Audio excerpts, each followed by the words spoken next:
जो मन चावे खाण नूं, जो मन चावे पहनण नूं, जो मन चावे देखण नूं, हर तरह का साजो समान वो मुहैया कर लवे, प्राप्त कर लवे। इधर मन दे इच्छा पैदा हुई, इधर उसकी पूर्ति हो गई। मनुख दे प्राणां दे इसकी बड़ी प्रबल प्यास है कि मेरी इच्छा तत्छिन पूरी होनी चाहिए, उस दे देर नहीं लगनी चाहिए। एक कल्पना की गऊ भी मनुख ने बनाई है, जिन्हों कहते हैं कामधेन गऊ, जो तत्छिन कामना की पूर्ति कर देती है। इधर कामना करो, इधर पूरी हो गई। इस तरह कल्पना का एक वृक्ष भी बनाया है, जिन्हों कहते हैं कल्प वृक्ष। इधर कल्पना करो तो इधर इस दरख्त ने सारियां कल्पनावां की पूर्ति कर दी, सारी इच्छा की पूर्ति कर दी। तो मैं इस करा समूह ब्रह्मंड विच कोई ऐसा वृक्ष नहीं है जिहदे थल्ले बैठो कल्पना करो ते तत्छिन पूरी हो जाए। गऊआं ते ने, पर कामधेन गऊ कल्पना दी गऊ है। वृक्ष ते बथेरे ने, पर कल्प वृक्ष वाकई कल्पना दा ही वृक्ष है, क्योंकि मनुख की कल्पना के अंदर बार बार ये दौर चलता है कि कुछ ऐसा होवे कि मैं इच्छा करा ते तत्छिन पूरी हो जाए। कोई ऐसा पहाड़, कोई ऐसा देवता, कोई ऐसा संत, कोई ऐसी गऊ, कोई ऐसा वृक्ष, कोई ऐसा ग्रह, कोई ऐसा नक्षत्र होवे कि जिसके सामने मैं देखा और इच्छा करा तत्छिन पूरी हो जाए। तत्छिन इच्छा कोई भी नहीं पूरी होती, वक्त लगता है, समा लगता है, और उस दे लई सबर चाहिए है। शायद इस वास्ते बाबे फरीद ने कहा कि सबर एव सुवाओ जे तू बंदा दृढ़ करें, वध थी वे दरियाओ टुट न थी वे वाह। साबर बंदे सागर की तरह हो जाते ने, छोटे छोटे नदी नालियां की तरह नहीं, उत्ते महान हो जाते ने।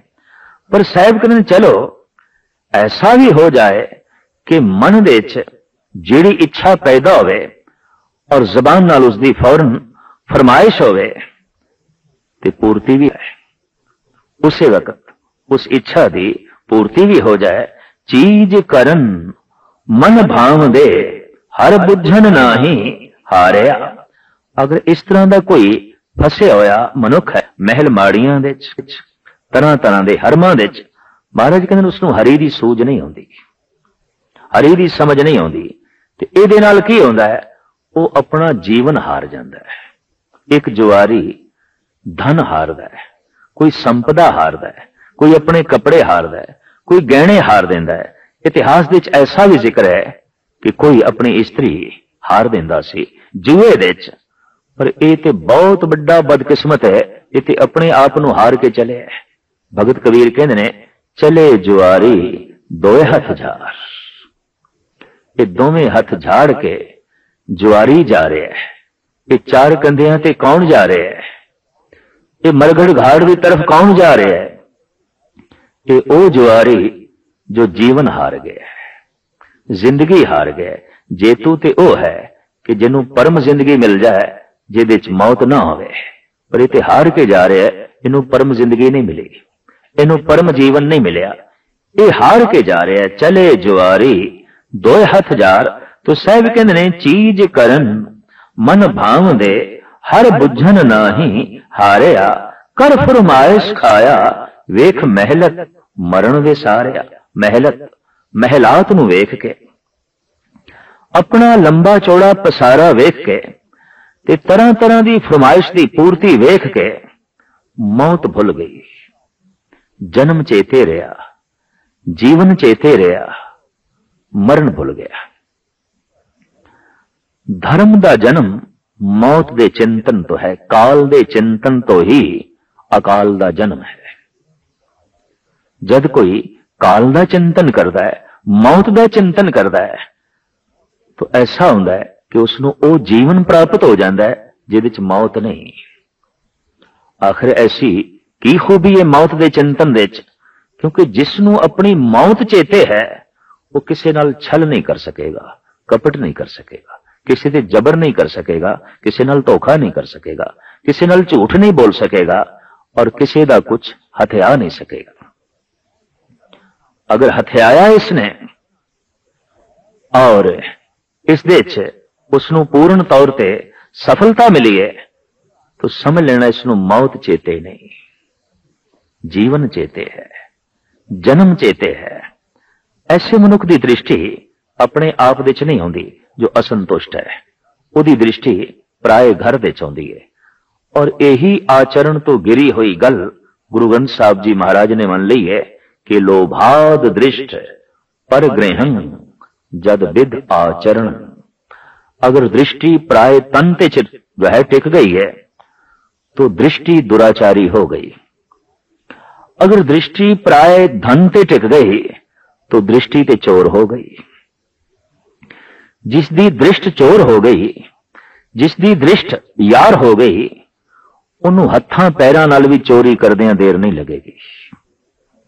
ਉਹਦੇ ਹੱਥ ਪੈਰ ਜਿਸਮ ਵੀ ਦੁਰਾਚਾਰੀ ਹੁੰਦਿਆਂ ਕੋਈ ਦੇਰ ਨਹੀਂ ਲਾਏਗਾ, ਕਿਉਂਕਿ ਦ੍ਰਿਸ਼ਟੀ ਤੇ ਦੁਰਾਚਾਰੀ ਹੋ ਗਈ। ਇਸ ਵਾਸਤੇ ਗੁਰੂ ਨਾਨਕ ਦੇਵ ਜੀ ਮਹਾਰਾਜ ਕਹਿੰਦੇ ਨੇ, ਮਹਾਨ ਹੈ ਉਹ ਮਨੁੱਖ ਕਿ ਦ੍ਰਿਸ਼ਟ ਬਿਕਾਰੀ ਬੰਧਨ ਬਾਂਧੇ ਹਉ ਤਾਂ ਕੇ ਬਲ ਜਾਈ। ਜੋ ਆਪਣੀ ਦ੍ਰਿਸ਼ਟੀ ਨੂੰ ਬੰਧਨ ਪਾਵੇ, ਪਰਾਏ ਤਨ ਤੇ ਨਾ ਟਿਕੇ, ਪਰਾਏ ਧਨ ਤੇ ਨਾ ਟਿਕੇ, पर अंदर असंतुष्टि है तो ऐसे मनुख की दृष्टि प्राय धन ते ही टिकेगी, अपने धन ते टिक नहीं सकती, क्योंकि अपने धन दे चो संतुष्ट नहीं है। तो दृष्टि चली गई है प्राय धन ते। अपने परिवार, अपनी पत्नी ये संतुष्ट नहीं है तो दृष्टि चली गई है पर नारी थे। तो दृष्टि ते दुराचारी हो गई, दृष्टि ते चोर हो गई। चारों पासे चोर दृष्टियां ही घूम रही ने, दुराचारी दृष्टियां ही घूम रही ने। जगत का वातावरण बहुत मैला, क्योंकि हाथ पैरों की इतनी लंबी पहुंच नहीं जितनी दृष्टि की पहुंच है। अखां बहुत दूर तक वेखदियां ने, हाथ इतनी दूर तक नहीं जा सकते, पैर इतनी छेती इतनी दूर तक नहीं जा सकते जितनी दूर तक और जितनी जल्दी दृष्टि चली जाती है। पर दृष्टि दुराचारी होवे, दृष्टि चोर होवे, क्योंकि जिस दे अंदर असंतुष्टि है उहदी दृष्टि बार बार दूसरियां दे तन ते टिकेगी। जिस दे अंदर असंतुष्टि है उहदी दृष्टि बार बार दूजियां दे धन ते टिकेगी। और जे दूजियां दे धन ते टिकी है तो दूजे दा धन खतरे दे च है, दूजे दे तन ते टिकी है तो दूजे दी असमत खतरे दे च है। असंतुष्ट मनुखां करके संसार विच किसी दी असमत खतरे विच है, किसी दी धन संपदा खतरे विच है। इस वास्ते धर्म दा मूल गुण है संतुष्ट होना।